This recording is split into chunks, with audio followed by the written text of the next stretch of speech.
तत्रापश्यत् स्थितान् पार्थः पितॄनथ पितामहान्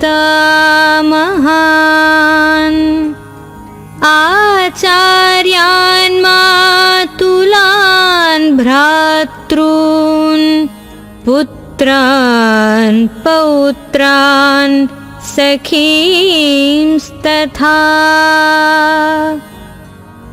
श्वशुरान् सुहृदश्चैव सेनयोरुभयोरपि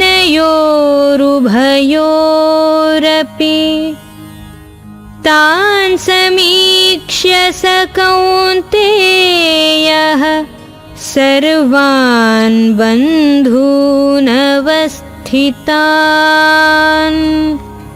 कृपया परयाविष्टो विषीदन्निदमब्रवीत्.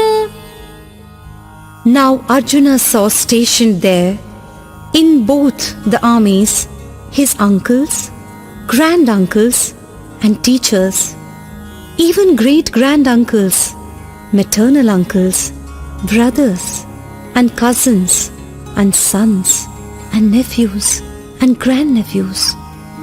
Even so, friends, fathers-in-law and well-wishers as well.